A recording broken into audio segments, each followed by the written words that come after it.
Hi, I'm Azza, ex-cook and sustainable tourism graduate. Since childhood, I've been around food and tourism, growing up in the main tourism destination in Tunisia, in a family of farmers.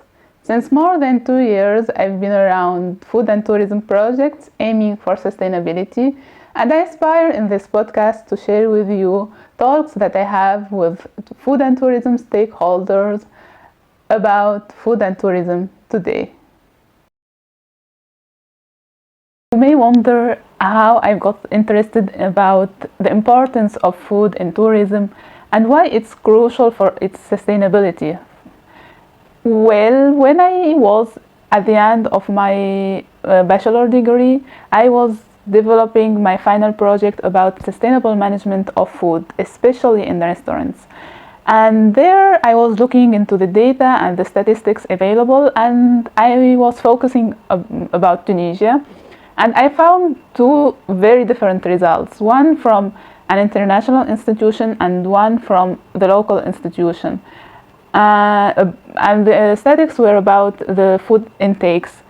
So I looked into the methodology of each institution, and basically I discovered that one of them includes tourist food consumptions and others does not. So I was wondering if really tourism food consumption is what made the huge difference between the results. So then I studied sustainable tourism for my master degree, and when I was doing my master degree thesis about gastronomy tourism about the development of gastronomy tourism in my region in Tunisia, I was again looking into data and statistics, methodologies, and I found a research actually made in China that clearly explained and proved the impact of tourism food consumption, especially in developed countries where food consumption of locals have certain criteria, certain aspects. So I'll leave the research link down in the description, but what I wanted to say that coming from that background and knowing the importance of tourist food consumption, especially when it's very different from locals' food consumption, I was convinced that the solution is about tourists consuming food similar to which of locals to complete the ecological aspect of the sustainability, but also to complete the social aspect. We want tourists to interact with locals. So without getting into all the details of that, we can see today that the trends and the institutions all recommend for experiential tourism and gastronomy tourism, because food brings people together and is an opportunity for tourists and locals to meet. So after a long journey, I had the chance to meet two very engaged and welcoming and generous people that actually present and offer experimental gastronomy tourism in a small, very, very small village in Sicily. Today we will meet them and we will hear from them why they are doing what they are doing and what aspects created their success in this field. So stay tuned. Hi Claudia. Hi Nina. Claudia, how do you like to be presented? My name's Claudia Solazzi. I'm half Sicilian and half Roman. I was born in South Africa, and now I find myself back to my roots here in Santa Elisabetta. And what are you doing here in Santa I work in tourism in various fields, such as a local insider and from the accommodation side. Mm-hmm. What is actually a local insider? A local insider is someone who tells stories about their upbringing, which I have a lot of influence from my grandmother, so the roots have been embedded from us from a very young age, and also a local insider that gathers information from local people and shares it with tourists, which is the village experience that we offer to the tourist. How your roots from from Italy, but also your life, the life that you had in South Africa, helped you to be a local insider? When you mention the word roots, I think of it like a tree, and a tree needs its roots to be grounded, to be upright, to be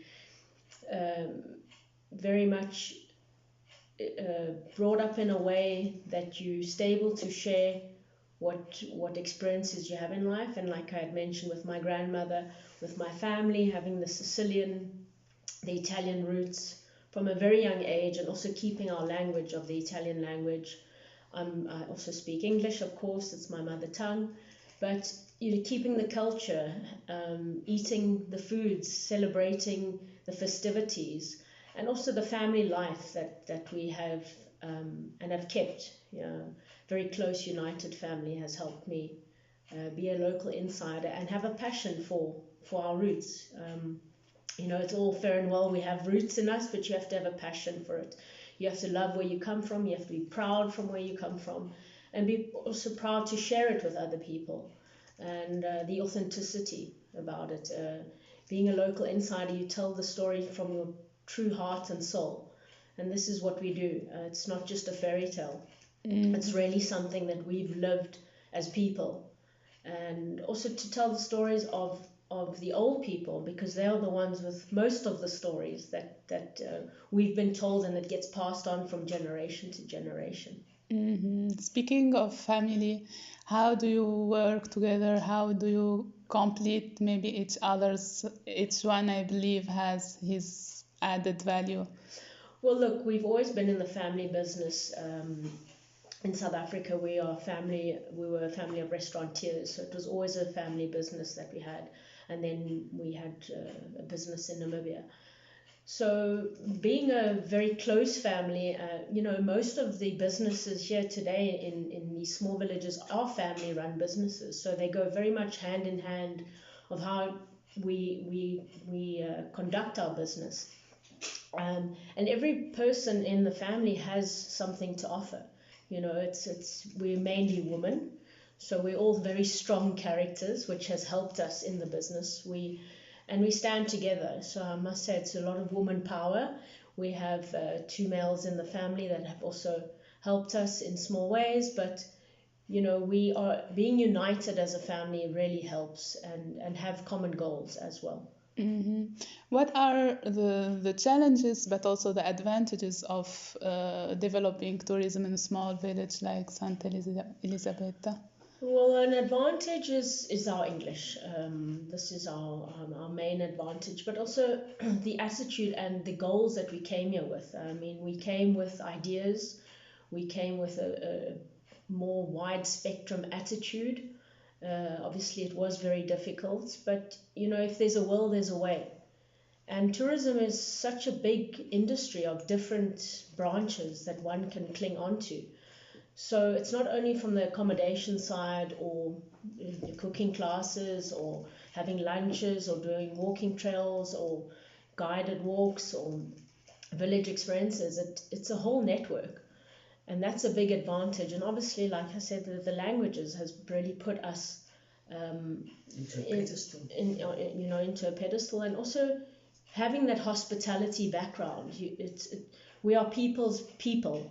So that helps us, and we are givers. We love that family togetherness. So anybody who comes and has an experience with us, even when I work in Sant'Angelo, it's the same. We are very welcoming. The people in Sicily as a whole are very friendly. So we are givers, and this is important. We also make the traveller feel like they're a home away from home.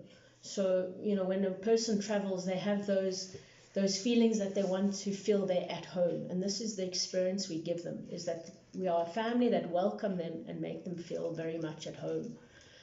And the sharing of cultures, of foods, of tastes, of the nature, our animals, all of that sharing gives them that whole feel of the experience. The disadvantage is, yes, Santa Elisabetta has a lot of old people, unfortunately, in the sense of the working class the gap is very small. And also for the youngsters to start to learn English more, because having English in tourism is the essential language of tourism, is English. and also their attitude. You know, unfortunately, there has been this negative attitude that there is no work here, but one has to create the work, because work is created from self. It doesn't just fall out of the sky. You have to have the will and the right attitude, the willingness to work, and be proud of your roots and this lovely island that we are on. We have so much to offer. A lot of these kids have properties that they've inherited, and this abandonment of properties is something that they should really grab onto and open the doors to the tourists. Is start from the bottom and build yourself up. This is what we did. We took what we had and we made something out of it. Mm-hmm.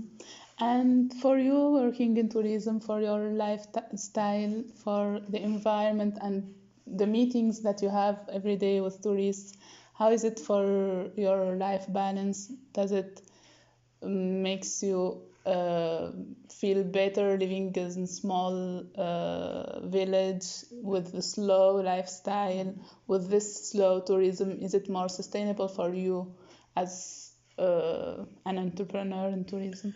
Very much so, because our lives in the restaurant industry in a bigger city like Cape Town, Namibia, Windhoek, was very stressful. Obviously more people, more traffic. We weren't so much in tune with nature, not that there isn't nature there, but here there are more open spaces.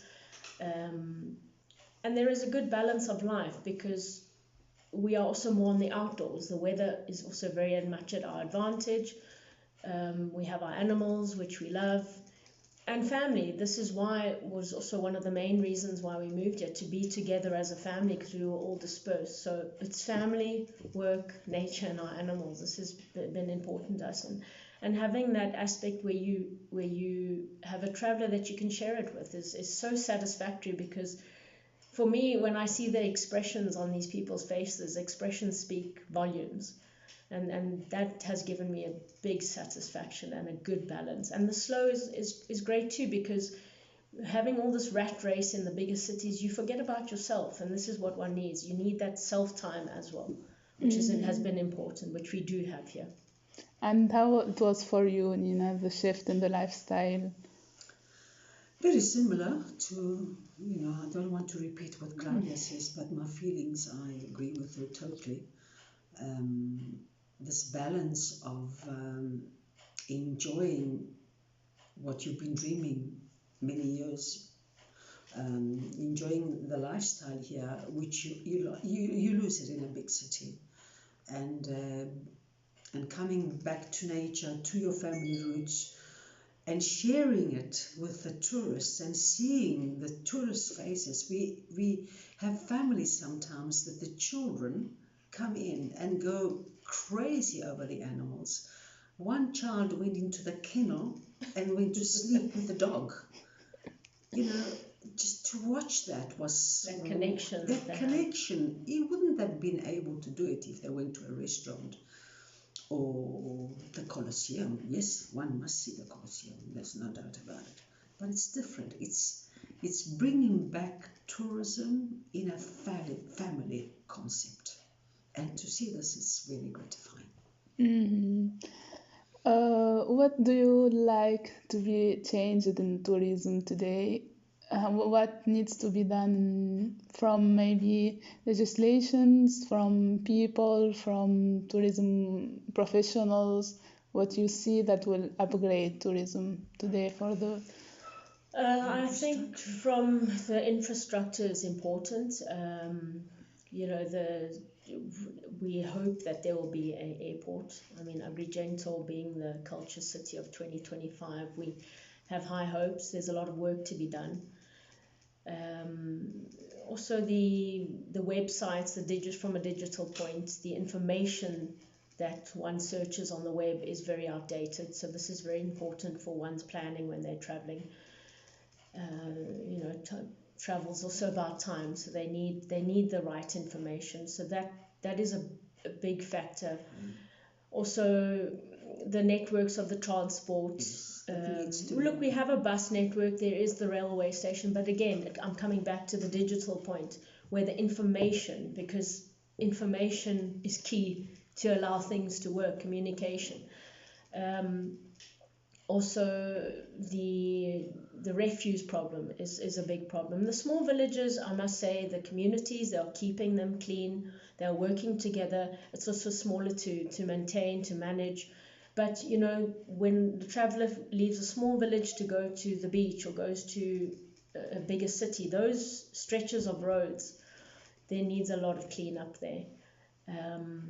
Yes, every summer they're trying to fix the roads, but the rubbish is unfortunately It's one of a the problem. problems. Yeah. And you know, one needs to also respect nature. That's very important. That's what we have around us, is a lot of nature, which having the legislation of keeping agricultural land here has been very important for this island, because this is one of our biggest, I mean, the production, obviously the cultivation, and that we've kept that aspect of the nature, and that's what people come here for. There's the outdoors. It's, and you know, the land also gives you something every month. The colors of the land also change every month, which is fantastic. You know, in the summer it's more yellow. When we go autumn, spring, it becomes green, the flowers. So every month there is something that the land gives you, and what the tourist sees with their own eyes, which is important. And I just think also more unity, and that's you know, if we stand together as a community, more united, there's common goals, and we respect nature. Yeah, definitely. You summed it all. Thanks for being my host. Thank you Thanks very for much for your asking time. me. Thank It's you. nice meeting you. Yes. Yeah, I do. Mhm.